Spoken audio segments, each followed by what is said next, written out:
the money. That's what I always say. You always follow the money. Yeah. This is Follow the Money with Mitch Moss and Pauly Howard on VSiN. Big hour on tap as we're live in Vegas, Circa Resort Casino. In 15 minutes, we'll go over week 0, week 1, college football, some line moves in that sport. It's right around the corner. Steve Wyss, the meat man, bottom of the hour, best bets in soccer for the weekend, and maybe a couple of futures as well. Right now, we head out to the Progressive Guest Line, longtime friend of the show in the network. Lou Finocchiaro joins the program. Follow him on X. He is at GamLou. We're going to get his analysis and best bets on UFC 319. Always good to see you, Uncle Lou. Thanks for the time today. How are you? Thanks for having me in, guys. Great time of year. We got the UFC marching, and football's right around the corner. This is our month. Let's begin with the main event. Look, I fell for it. Chimaev took the world by storm. How could he not? He was unbelievable. When we first saw him get on the scene, a couple years back, he's in this main event against Duplessis, and Chimaev is favored around minus 250 in that neighborhood, give or take, of the main event. Overall, your thoughts on what we're going to see on Saturday night and that number? My overall thoughts are that you don't want to miss this main event and maybe one or two fights on this card. This card's really full. It's got some great matchups, and this one, the most intriguing of all of them. You have in Chimaev a monster, basically, and he started taking the UFC by storm because he could fight at 170 and mow guys down, and then fight at 185 and mow guys down, which is what he did. But his level of competition was not elite and has not been elite. In fact, when you look at the fact that he beat Gil Burns, a fight he was in trouble in, and he also beat Kamaru Usman, a fight he was struggling in and won via decision, you got to understand that Usman took the fight on short notice, traveled around the world, and Usman's the 170-pound champ. He fought Chimaev at 85. He was undersized when he tested Chimaev deep, and Burns is a 155-pound fighter that late in his career had to fight at 170. He fought Chimaev at 170, giving away tremendous amounts of size, and he had Chimaev stunned. So Chimaev's taken a lot of time off between that last fight, which was his last fight, a devastating win against Robert Whittaker, a former champ. And so the monster, the boogeyman rapport is all back, but he hasn't proven it to me. Now in Duplessis, we get a legitimate middleweight, a guy that after he weighs in at 185 on Friday is going to show up at the cage at 210, 12 pounds. Now, Chimaev's big. He's going to gain that much weight too. But my point is Chimaev is now in against a legitimate elite middleweight, and until he proves it to me, he's not the 200 favorite. I think that Duplessis stands a great chance to win this fight. He's going to have to weather one furious first-round storm, but I think the way he's going to try and do it is the exact same way Hagler attacked Hearns many, many years ago, by meeting force with force. Duplessis is going to go out there and try and bully the bully, and that's why you don't want to miss this fight. Very good. Great analysis. Looking forward to that one. How about, you're a big dog player, no surprise there. How about Murphy plus 150? State the case here. Break it down. Yeah, a fight that I had been going back and forth with because Pico, who arrives from Bellator and has done great work. He's an elite wrestler, has good hands, but he's going, from the AFC, or I should say the AFL, to the NFL. He's stepping up in class. He's going to have to feel some nerves, and he takes on a guy in Murphy that's a legit elite top 6 in his division. And so this fight is going to be, I think, way more competitive than it shows. Murphy will have to find a way to keep this fight on the feet, and if he does, advantage will be his. I like the fact that Murphy is the more pedigreed, experienced UFC fighter. Again, just like the main event, the younger man, Pico's going to have to prove it to me in this fight. I'm not even going to try with his opponent's name. Michael O against Mearshart. You like Mearshart? He's plus 195, but you got to get creative in this fight. Why do you like the dog here? I like the dog in here because Michael O is a very determined striker. Used to fight at 205. He was so undersized. Now he fights at 185. He's a tiger. The problem is Michael O can't spell wrestling. He can't execute any wrestling. And when he gets in trouble, it's with guys that are his size or larger that can take him down and get him onto the floor. That's how he gets beat via submission. What's Mearshart? Only a fair striker. So as long as this fight's on the feet, it's all Michael O. But Mearshart is a world-class grappler. And if he gets Michael O against the cage, he's a larger, bigger man and gets him down. That's the beginning of the end of this fight. Mearshart's a decent dog, but Mearshart's path to victory is a submission. Mearshart via decision plus 400. That's where I would steer you in that fight. Well, I'll tell you what, his last name takes down spelling bees across the world. I mean, Michael O. Michael O. O. Yeah, that's a rough one right there. Oh. Yes, sir, it is. All right, Mearshart 4-1, Murphy plus 150, Duplessis 2-1, do better in that range as well. Chimaev will probably go off higher as well. How about Chase Hooper inside the distance? You're not laying at 280. We know you, Uncle Lou. What do you want to do with Hooper? Yeah, Hooper inside the distance, I'm seeing plus 100. That's very, very fair. Hooper entered the UFC at about 20. He was long, gangly, green, and actually got the brakes beat off him a couple times. But he's evolved. He's grown into his body. He's gone from 145 to 155. He's going to be the taller, longer, younger athlete against Hernandez, who's got power in his hands. But this fight's only going to stay standing for a while until the longer Hooper envelops Hernandez, takes him down. Hooper submission plus 150. I don't want to get that cocky. I think Hooper inside the distance plus 100 is more than fair, and I think he gets there. Okay, let's go to the gals now. Godinez, $1.50 in that range. 2.5 over minus $3. What do you think of the female fight? I think that if I walk into a saloon and there's a bunch of bikers there that are looking to get into a fight, that I hope I got both of these girls on my side with me because they're both just feisty bulldogs and they're ready to go.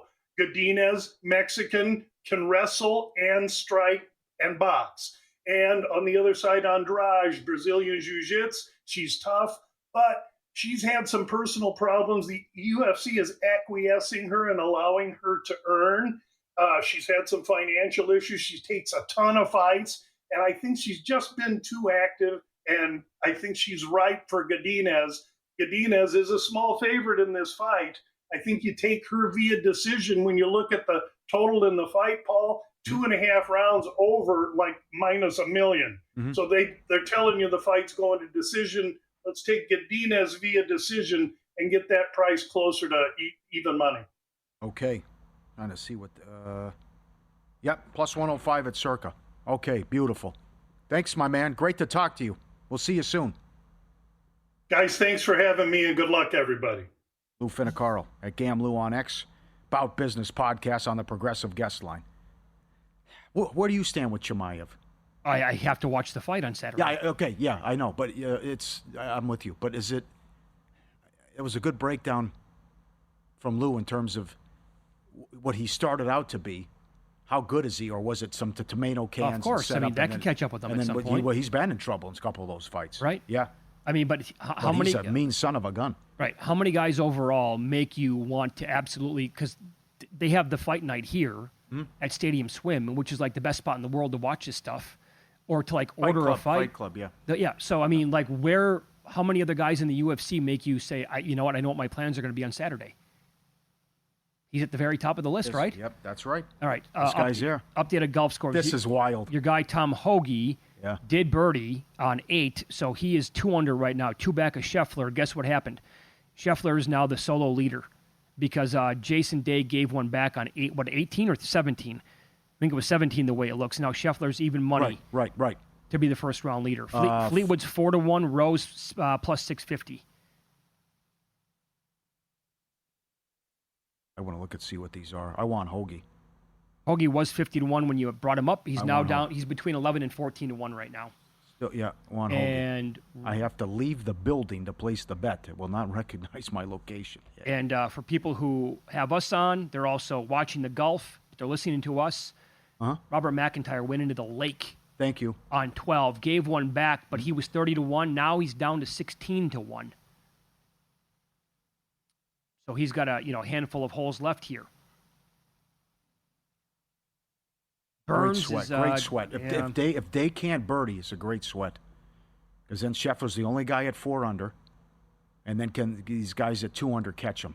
And there's still a lot of guys out there on the back 9, and Hoagie's got a lot of time. He's only on the 9th hole. Let's see here. Spawn just parred number 10. He's at 1 under. Would you want to look at somebody like him? I'd rather take Aubert, he's on 9. Oh, and Aubert is 1 under so far. We missing anybody down the list? Yeah, Cam Young. It was delayed. Yeah, it was delayed earlier. I'll tell you some guys with a lot of golf left. Morikawa is even through 11. Don't want any part of him. Okay, Cam Young's even through 9. Can he get hot to make it a threat here? We've talked about like every other golfer so far on the list that has some decent amount of golf left anyway. Fleetwood is 2 under through 10. Like that's the kind of guy that you want to be on Thursday, but you want nothing to do with him on Sunday. Yeah. But Fleetwood's also plus 360 right now. Stick with Hoagie. I just want Hoagie. I put a little bit on Hoagie at 14. Come on, Ben. But it's Ben Griffin's in the mix every time. Well, not every time because you got off him for a while. What a top 10, top 5s though too. I'm saying. He's like if he just had a good round on Sunday, he would have cashed several top 5, top 10s the last couple of weeks too. Yeah, we'll talk college football coming up next, right around the corner, and some of these line moves that we have for Week 0 and Week 1 here on VSiN.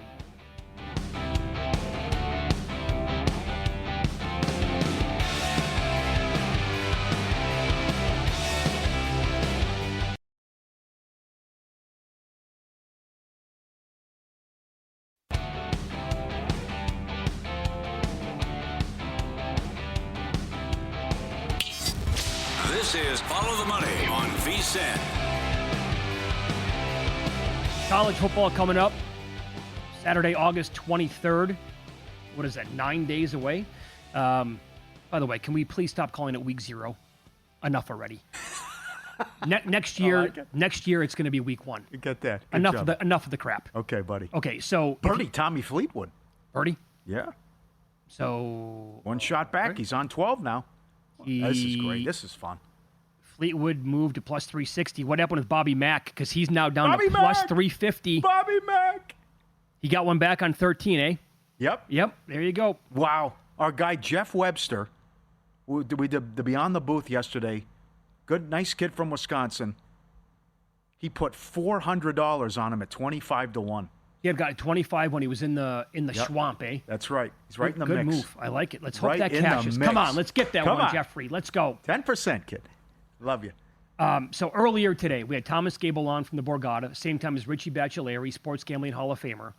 If you missed it, you can always go back and listen to the Follow the Money podcast, wherever you listen to your podcast. The reaction from those two being on, people absolutely loved the 2 segments, one of which was talking college football power ratings and futures. Iowa State is catching 4 against K-State here at Circa. Richie made the Cyclones, per his raw numbers, he said Iowa State -1. Now, he works here behind the scenes at Circa. He can't bet here. It's not showing anywhere else, but he said, I hope to God I can find 4 and bet it at some point. Yeah. So, but that's for Good guys game. who, But remember what happened last year.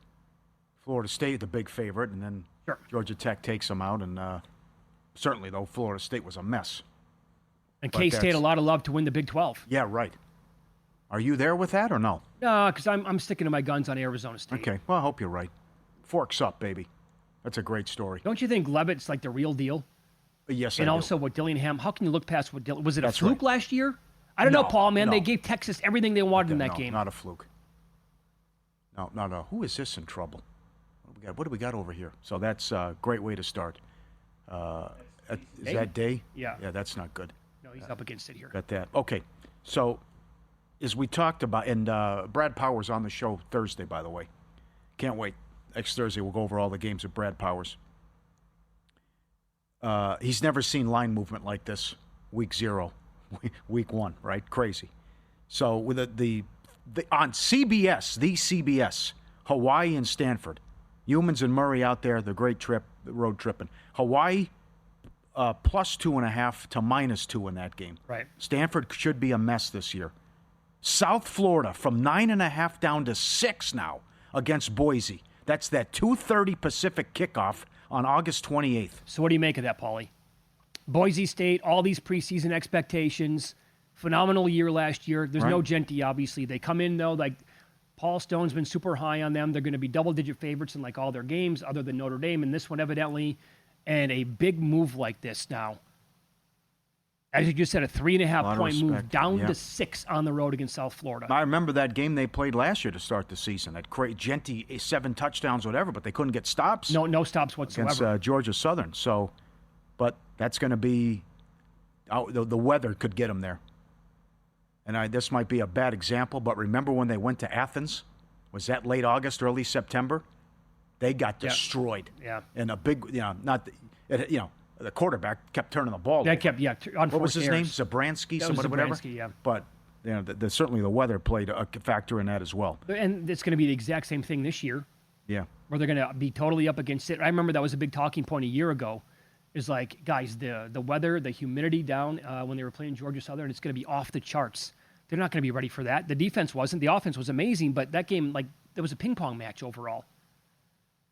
That's a big move now, below a touchdown, Paul. Rutgers 10.5 up to 14.5 against Ohio. Temple plus 1.5 to minus 3.5 against UMass.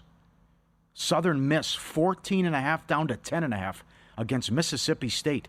And was it Julian Edlow from DraftKings that Southern Miss getting heavily bet to win the conference title? I missed that one. Yeah, that was the one. That's the one that Paul Stone gave out, right? Didn't they? They hired Marshall's coach, and then he took their players.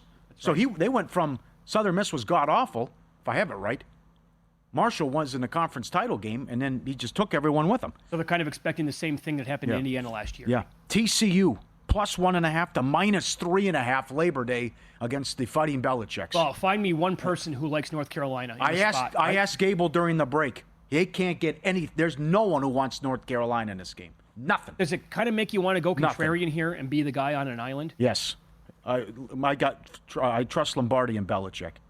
I mean, at some point, you got to remember this. Now, Powers actually has 3, I think, in pocket, 3.5 on a game with TCU. But this is how far is it going to swing? What's a standalone game, Labor Day? When are we going to see Carolina? Maybe TCU runs them out, but at some point, I'm intrigued by taking North Carolina. Florida Atlantic plus 17.5 down to 14.5 against Maryland. Toledo plus 11.5 down to 8.5 at Kentucky. Paul Stone thinks they could get them outright. Kentucky's, Stoops is all of a sudden on the hot seat there. Arizona 10.5 up to 13.5 against Hawaii. And very popular, 8 p.m. kickoff, West Coast. Utah 3.5 up to 6.5 at UCLA. Big 12, wide open, man. I like Arizona State. How many people have you heard make the case for Texas Tech? A lot. Yeah, right. Same thing with Utah. Same thing with Kansas State. You like Baylor. Others are completely on board with TCU. That's like 6 teams already. Mm-hmm. I know that there was one person in the college football betting guide who took a long shot in Cincinnati, and they had great analysis on it as well. Yeah. NFL. Week 2 preseason. Ridiculous, no games tonight. Tomorrow, Tennessee open 3.5. They're up to 5.5 against Atlanta. No Penix, likely no Cousins. Morris has never cashed as a preseason so far in Atlanta. No Mahomes. Seattle will play the starters. Seattle plus 2.5 to minus 3. Your doubleheader on NFL Network. Colts 4.5 up to 6. Touch 6.5 too. Yep. What are we doing? There are 5 games at 10 a.m. Saturday. Okay. New England plus 1.5 to minus 1.5 at Minnesota. Well, people were super encouraged by what it looked like with New England last week. That's right. Houston, pick 'em up to 3 against Carolina. Philadelphia 1.5 up to 4 against Cleveland. Yeah, you got to. Well, look at this now though. Again, at circa 3. No, it'll be Gabriel. Excuse me. It'll be Gabriel if the hammy cooperates. Or it could be, if he goes for a little while, it's going to be a combination of Gabriel and Huntley, or Huntley the entire game. San Francisco, Las Vegas, total 38.5 up to 40.5. I bet that over 40.5 here during the show. Jets, Giants, 37.5 up to 39.5. Giants plus 1.5 to minus 3.5. And they look good against the Bills. Chargers, 2.5 up to 6.5 against the Rams. 35.5 up to 39. Whew. McVay doesn't care. And I'll take Lance in the exhibition. Pittsburgh, Tampa total, 37.5 up to 39.5. Rodgers and most Pittsburgh starters will not play. Baltimore, Dallas total, 36.5. No, I'm reading that wrong. No movement there. Sunday night, Buffalo, Chicago. The starters will play for the Bears, 1.5 up to 2.5. The total, 36.5 up to 41. And Monday Night Football, Cincinnati and Washington. Cincinnati 3 up to 4.5, 39.5 up to 42.5. Washington was awful, and Quinn doesn't care about the preseason. That's right. And Cincinnati's changed things up. They want to play people. You point this out. So we're tracking the first round leader numbers at the BMW. Fleetwood just moved to even money. Beautiful shot from way downtown. He's like 3 feet away from putting a birdie on the board here to go to 4 under. Yeah. And he's on 12 right now. I'm telling you, Pauly, this is on Golf Channel right now. I think the feed might be 5 minutes behind what sportsbooks are getting. Because when we talked about Bobby Mack to begin this segment, he birdied 13. They just showed it live. Wow. Like 2 minutes ago when you were running down numbers, it caught my attention. I was like, wait a second here. They had, and it was the current leaderboard up, and he was still 2 under through 12, and then he birdied to go, and I'm like, what the hell is this? That could be some shenanigans in the truck. Maybe it was they were just so focused on 18. Yeah, but the live leaderboard was up. Oh, okay. So McIntyre's number is going to be updated on the board. Yeah. That's incredible. That's a record right there. Yeah. Had to be 5 minutes behind. Yeah. It's a good sweat. It's good action. Hey, the delay was our friend here. Awesome. Season's biggest edges start before kickoff. Get yours with VSiN Pro. New subscribers get both the NFL and college football betting guides, team previews, power ratings, betting systems, bets. Morning email from Bill 80, every best bet, every host, every guest, the dog videos, the real-time betting splits, Mackin and betting systems, $9.99 or save 50% off with the Pro annual plan. VSiN.com/subscribe. Let's eat. Best bets, including some features in the Prim from the Meat Man, Steve Wyss, coming up next here on VSiN.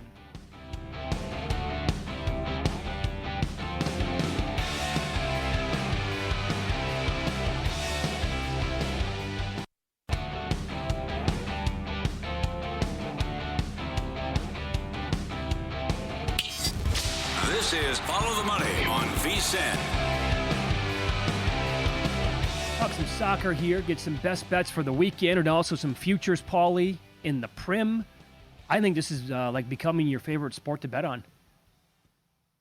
Look at the smile on your face right now. Great. That's a rarity, man. We got it. And we head out here to the Progressive Guest Line as a friend of the show, Steve Wyss, joins the program. Follow him on X. He is at Meatman Soccer. He is with the Nordic Football Podcast and also Because We Win. Steve, good afternoon. Let's begin here at the very top. What would your power ratings look like in terms of the best 3 to 4 teams in the Prim before we get started in this league? And then you're going to recommend Liverpool at plus 180. Why did you land on them?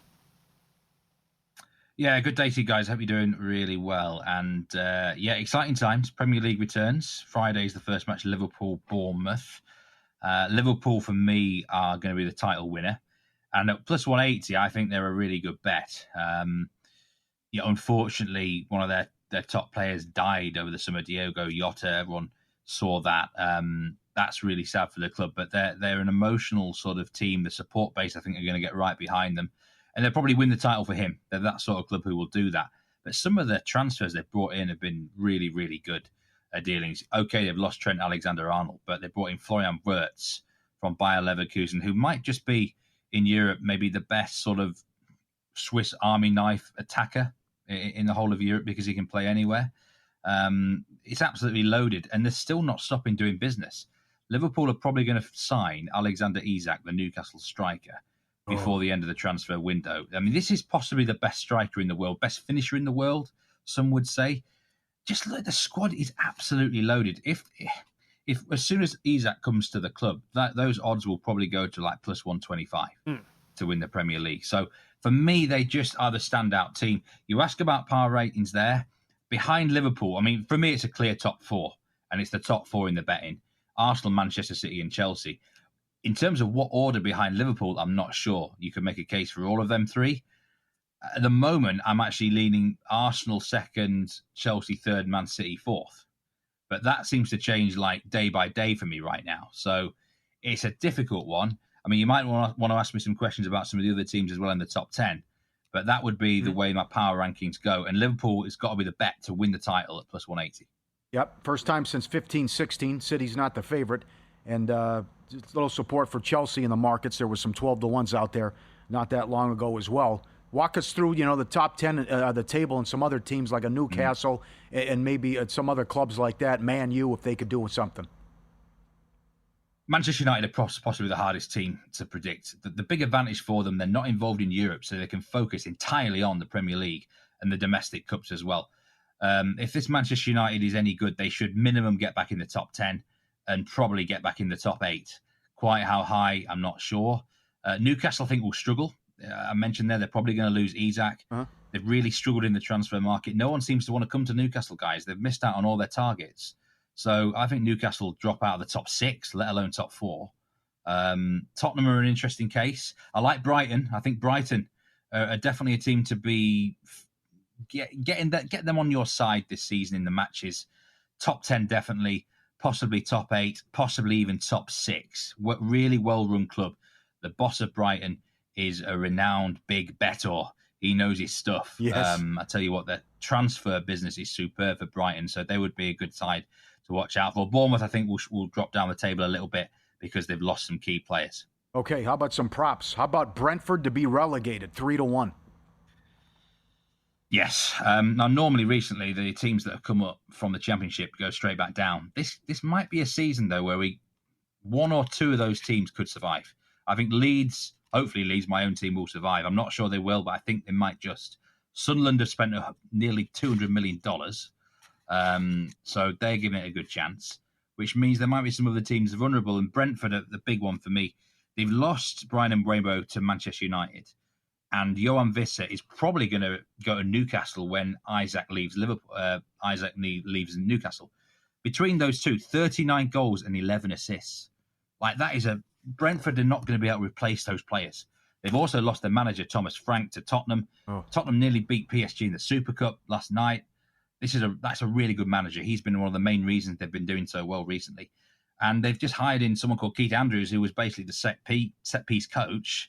And, no managerial experience. This could be one of the worst managerial hires ever. They're normally really well run. Another boss who's a bettor. But I think this gamble, I think, is not going to pay off for him. I think Brentford plus 300 to get relegated is got to be worth a bet, guys. Ooh, excellent. The Meat Man, our guest, Steve Wyss, at Meat Man Soccer on X, because we win potties on the Progressive Guest Line, but Premier League starts tomorrow. How about Cole Palmer for Chelsea? Most goals, 20-1. Well, I think Erling Haaland is the favourite, about plus 125, and that's a fair favourite. If Erling Haaland stays fit the whole season, he probably will be the top scorer, but we know he has an injury record. He usually misses a month somewhere with injury. Liverpool have got so many attackers that I'm not sure Mo Salah will be the top scorer. He'll score a lot of goals, but I don't think he's going to maybe get to the levels he's got. Isak's the 6-1 price. We don't know where he's going to play yet, so we can't really bet on him. Cole Palmer, 20-1 looks a big price to me. Chelsea have got loads of players, but the one man we know he's always going to play week in, week out is Cole Palmer. He will play. He might get arrested occasionally, but he's going to play. If he stays fit, 34, 35 games he'll start. He scored 22 goals 2 seasons ago. He scored 15 goals last season. And he had a really cold period, sort of January through to maybe March, really. But he came back into form in the Club World Cup. He's on penalties. This is an absolute star player. I think he's going to be one of the big players for England in next year's World Cup. And at 20-1, he can absolutely make a good account of himself. I mean, look at the others there at 20-1. João Pedro, he's not going to play enough minutes. Sesko at Man United. Gyökeres at Arsenal, I'm not sure he's going to settle in. And as I said, the Liverpool players, there's just too many Liverpool attackers to fit them all in the team at the same time. So Cole Palmer, for me, at 20-1 is a big price. Quick follow-up on this. Last year, Salah led the league with 29 goals. Previous years, you might need to get to 30 to take it down. What's a realistic number you think that Palmer has to have to actually win this? I think he's got to get to 25 goals. 25. I think if you get to 20, if you get 25, you've got a chance. And he's proved scored 22 goals 2 seasons ago, so he's got it in his locker. He could really be a big price here if some of the others fail. As I say, if Haaland stays fit the whole season, Haaland probably wins it. But he always has like a month where he's injured, so I'd rather take a chance to oppose him. Premier League starts tomorrow. Good slate Saturday and Sunday. Week 1 bets. How about 2 unders out of the gate? Nottingham Forest, Brentford, and Tottenham against Burnley. Take it away, Meat. I just mentioned Brentford have basically lost 2 players who've scored 39 goals and 11 assists. Wyss has not left the club yet, but he's confirmed he's not playing. So I don't see Brentford scoring here against one of the best defences in the Premier League last season. Nottingham Forest home fixtures average just 2.2 goals per game. In Nottingham Forest in the pre-season, they've played seven pre-season friendlies. They've scored 1 goal. Ooh. They've had 5 0-0s in pre-season. Ooh. So, the 0-0 detector might be in operation here, but it's more likely to be 1-0 Nottingham Forest. Under 2.5 goals at -105. That's a massive, massive price. This goal line should be 2.25 or 2. It has to be the under. All right, let's cash that ticket. How about Tottenham and Burnley? Burnley promoted. 2.75 goals. Burnley conceded 16 goals last season in 46 games in the Championship. They based their promotion on the defence. So nothing's going to change with their style. Obviously, it's a lot more difficult in the Premier League. But Burnley, if you look at their pre-season results, no one's scoring goals for them. I don't think they'll score here. Everyone watched Tottenham against PSG yesterday evening. And I think defensively, they look quite good in general, apart from the last 10 minutes. Mm-hmm. There's a bit more of a hardness, a toughness about them under Thomas Frank. So we can get a goal line here under of 2.75. Which that looks a bit too high for me. I think the presumption is that Tottenham are going to easily win, but Burnley will defend for their lives. Again, I think we're probably looking at maybe 1-0, 2-0 to Tottenham. I don't see the away team scoring. So could be quite a dire game, really. Tottenham might be tired as well after playing against PSG midweek. So the under makes a ton of sense once more. 60 seconds. You had a winner with them a couple weeks ago. League 2, Chesterfield to beat Bristol, $1.35. Yeah, I'm going to keep riding this hot train of Chesterfield. 2 wins out of 2. They've not conceded a goal yet. Yeah. Simple pick on the money line, -137. Could be an emotional day for Chesterfield. Their owner, Phil Kirk, sadly, has gone into palliative care from cancer treatment. And I think the players are going to give a big, big response here. When you've got a situation like this, it can often be... the extra percentages are in your favour. Bristol Rovers, actually, is... they're playing against, have lost 2 games out of 2. They lost against my local team, Harrogate Town, in week 1. That's not good. Yeah. And they've lost on their last 3 visits to Chesterfield as well. So I think, again, we're looking at probably, I keep mentioning 1-0 today, don't I? 1-0 or 2-0 to Chesterfield looks a very, very likely outcome here. It's my best bet in the lower leagues for this weekend. Very good. You can follow Steve on X. He is at Meatman Soccer, part of the Nordic Football Podcast. And Because We Win, and he was on the Progressive Guest line. Thanks, Steve. Best of luck this weekend. Thank you, everyone. Take care. There you go. Incredible sweat going on right now. Awesome. Odds are changing every 10 seconds at the BMW for the first round leader. We'll update that and get into in-pocket plays next here on VSiN.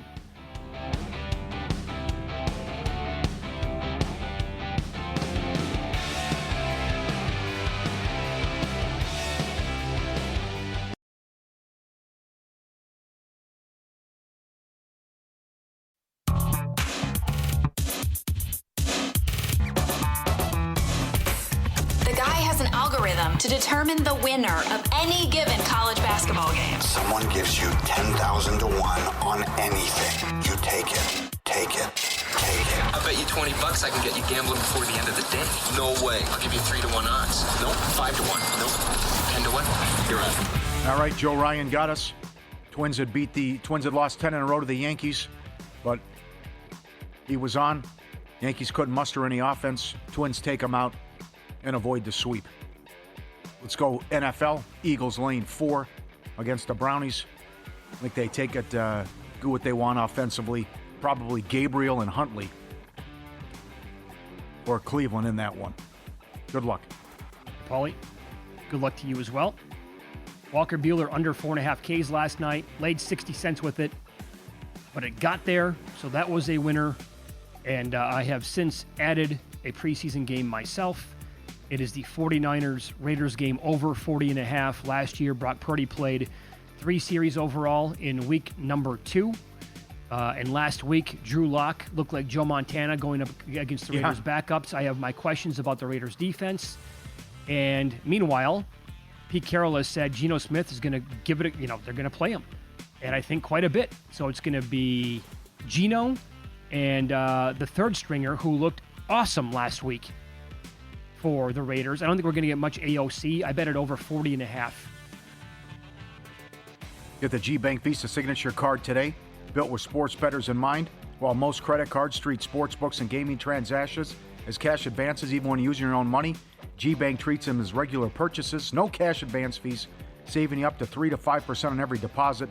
Plus, you'll earn 1% cash back on all eligible sports books and gaming transactions, 2% cash back on everything else you buy. Apply now, VSiN.com/GBank, VSiN.com/GBank. This is getting good. This is juicy. McIntyre, back-to-back-to-back birdies. 5 under through 15. Scheffler and Fleetwood 4 under. Scheffler's finished. Fleetwood's on 14.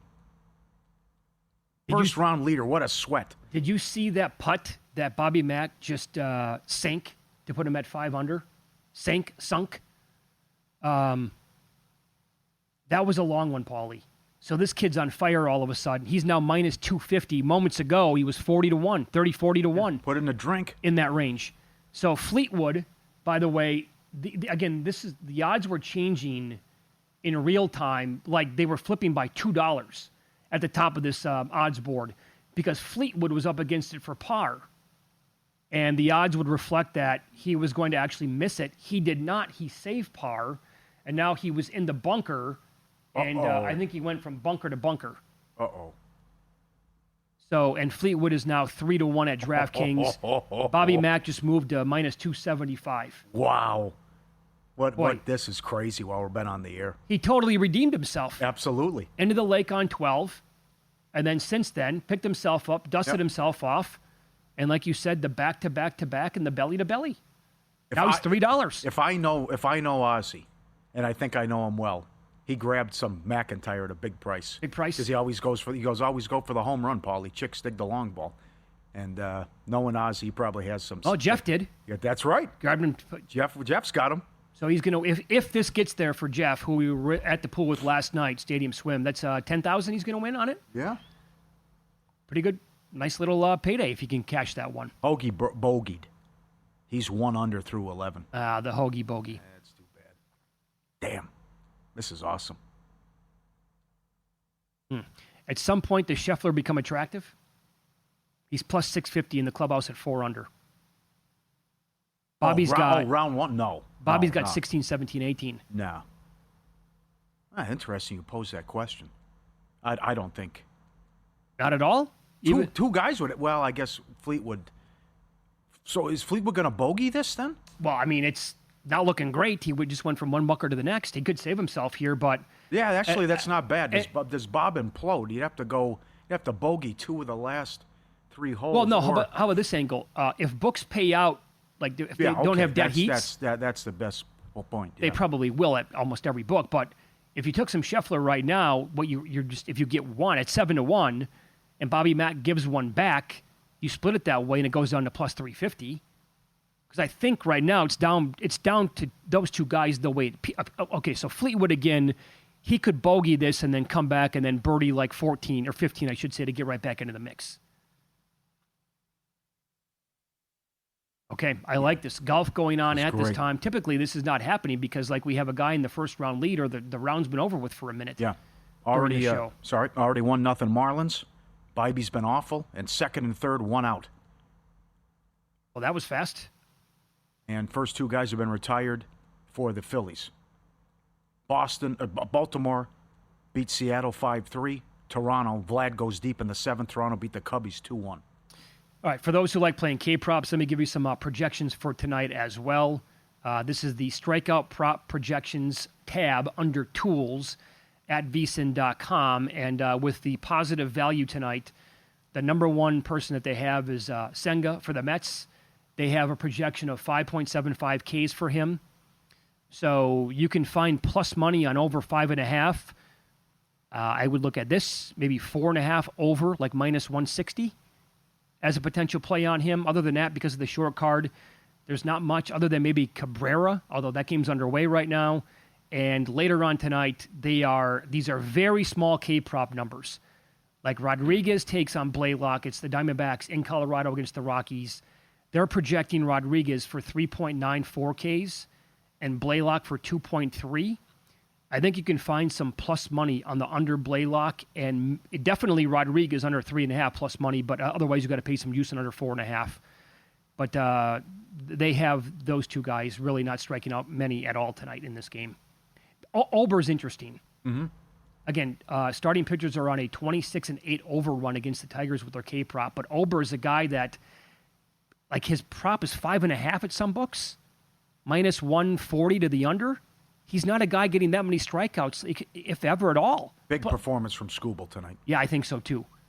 Been great against the Twins and coming off a bad start. Actually, what do you make about Tigers' run line tonight? Yeah, I don't mind that. I don't mind that either, because this is the exact opposite of Gavin Williams last night. Yeah, but also the Twins. That game was delayed a long time by rain.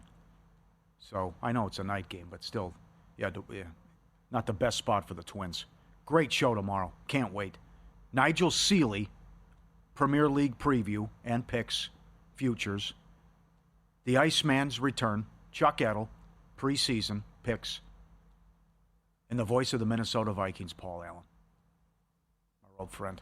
Bend the knee. Looking forward to that. Bend the knee. Looks like Bobby Mack in a little bit of rough here on his second shot on a par 5, 16. I would not get worried. It was not a great shot, but I think he can. He's got three to go here to par, and I think he can save himself out of this. A little bit of rough. No panic time. How high is PA going to be on the Vikings tomorrow? I can't wait to get his overall thoughts on J.J. McCarthy. That's what I want to hear more than anything. Okay, let's talk this out. He will say playoffs. He will say playoffs. He will say over win total. He will be very high on McCarthy. I think he's going to be very high. And he also loves, and I can't kill him for this. He loves O'Connell, so he will he'll say the coach, the kid will be all right. Great defense, Vikings playoff team. Will he say division champs? I wouldn't be surprised with that either. I think he's coming in with some anti-Detroit, I think. Okay. If you really examine the Minnesota Vikings roster overall top to bottom, you have to have them close to your top 5 teams in the league. They're absolutely loaded. And J.J. McCarthy is the biggest question mark. I get that. He's also throwing the ball to Justin Jefferson. I know Addison is on a 3-game suspension. They'll be fine with Naylor. T.J. Hawkinson. Offensive line, they addressed the problem in the offseason. I'm already excited. I'm already excited, fired up for the Monday night game. Oh, my God. Minnesota at Chicago. How about we get Lions at Packers in week 1, and then the Monday Nighters, what you just said. All 4 teams playing each other in that division. And then the league gave us Buffalo and Baltimore in week 1. Are you kidding me? Do you know we have a Monday night doubleheader week 2? Were you aware of that? No, who's on it? It's Tampa at Houston at 4 o'clock Pacific, and the Chargers play the Raiders out here at 7. Oh, so the Chargers get the Monday night game week 2. That's right, because they're playing the Friday night game against the Chiefs in Brazil. I think there are 5 Monday night doubleheaders. That's awesome. Love it. Some of them are going head to head. But unlike week 2, it's a 4 o'clock and a 7 o'clock. That's beautiful. Yeah. I've been saying that for a long time. I'd be okay getting rid of Thursday night football and playing the Monday night doubleheader every single week. What'd Tommy do? Can you see the screen? Yeah, he parred. Oh, he got out of there. Yeah, so he parred. Got out of there alive. Let's see here. Juicy. And they just moved again. Bobby Mack down to minus 175 at DK. Tommy Boy plus 180. Mack was just $3. All right, great show. If you missed any of it, you can go back and listen to the podcast. Search Follow the Money wherever you get them. Stay tuned. VSiN Primetime is next for 4 hours. Good luck with your bets tonight.